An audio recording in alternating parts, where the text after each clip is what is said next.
The second question on the WhatsApp. As-salamu alaikum, dear brother Zakir. I am Mahmood from Toronto, Canada. I am a postgraduate student of life science. Muslims today are divided more than ever before. And most of us are being misled by constant propaganda and false celebrities who distort Islam but pose as Muslim scholars. My question to you is, how can we get united Muslim Ummah as envisioned by our Prophet Muhammad Sallallahu Alaihi Wasallam? That we are being led by false propaganda and false information, by celebrities and many people who pose as Muslim scholars. I do agree, there is a lot of false propaganda, there is a lot of people, there are many celebrities opposing as Muslim scholars, and the Muslim Ummah is divided. Coming to the question of Muslim scholars, of course, that reminds me of the hadith of the beloved Prophet ﷺ, in which Imam Bukhari has mentioned in his book Adab al-Mufrad, and Sheikh Albani has classified it as Hasan. He said that now, one of the Sahaba says, that now is the time where there are many fuqahas and few speakers. There are very few beggars and there are many people who want to give charity. But there will be a time when there will be very few fuqahas and many speakers. There will be a time where there will be many beggars and few people who would give in charity.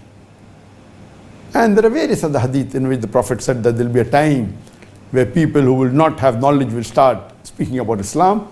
And I do agree with you that, at the time of the Prophet, the Sahabas, da'wah was mainly one-to-one, or when there was a talk, people used to gather, few people, 10, 20, 30, 40. Rarely there were large gatherings like Hajjul Wida, etc.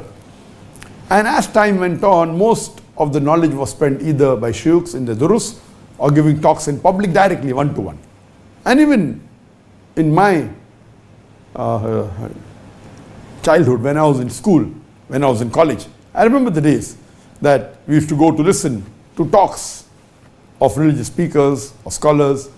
And at that time, maybe in the 90s, etc., in the late 80s, we found that the videos became popular, and besides hearing talks, which became less, we used to get knowledge from the video cassettes or from audio cassettes or from books of scholars. So as time passed on, besides one-to-one dawah, the print media advanced, the audio media, the video media. But in 2000s, the social media came up. Internet came in the late 90s, and social media, Facebook, I think 2006. And in the 2000, it started in 2010. And now we are in 2024. And the social media has expanded so much in the last 2 decades, in the last 20 years, phenomenal. And we find that any Tom, Dick and Harry can address the full world on the social media. There is no expense required. He takes his mobile phone, a smartphone, records it and uploads it. He may have few views, he may have hundreds, thousands, or even million views. But to address to the world has become very easy. Because of the social media, the pros and cons. There are pros is that, okay, you can spread the deen faster. The cons are that even the fayyash and the wrong things spread faster. And even those people who want to distort the religion or want to spread wrong things become easier. So as far as the brother's question is concerned, that now there is Ummah is divided and you have many celebrities who pose as Muslim scholars, and I do agree with you that now because of the social media, most of the people, unfortunately, that come on the social media, they are more targeting how many viewership they get, how many followers do they get, how many subscribers do they get, rather than delivering the message. And unfortunately, this trend has even crept amongst the Muslim speakers. I'm not talking about the non-Muslims, what they're doing wrong, but even amongst the Muslim da'is or the Muslim Islamic speakers, most of them, I wouldn't say all, are more bothered about how many views they gather in on their videos, how many subscribers they have, how many followers they have on the social media, and what's happening by this trend.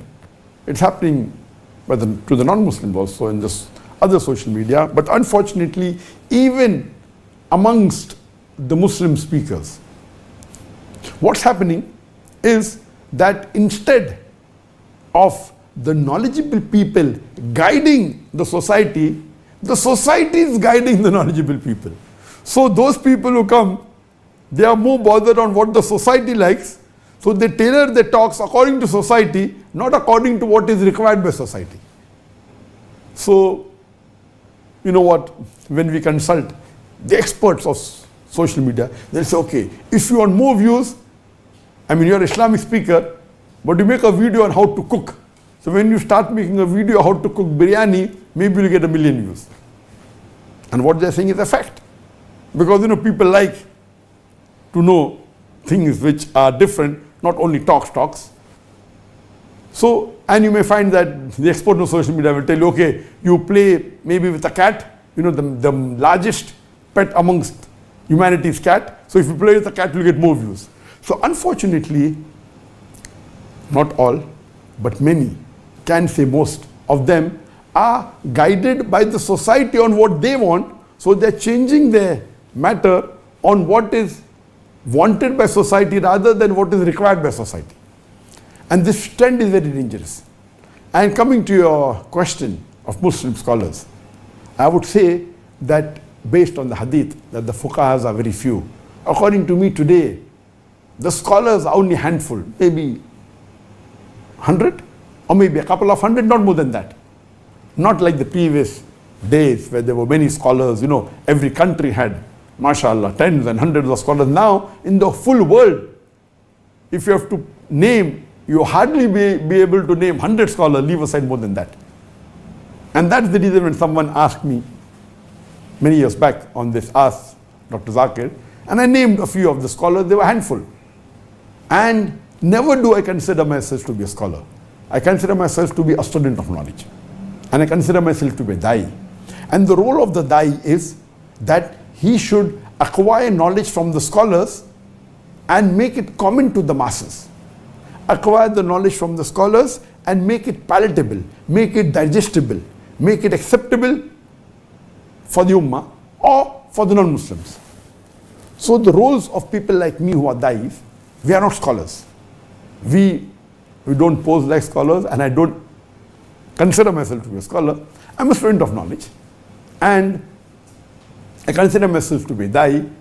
We have to read the books and hear the videos and read the articles of the scholars, books of Quran and Sahih Hadith, and make it more compatible, more palatable, and more digestible for the audience. So my role is to get the information from the scholars and make it more acceptable to the masses.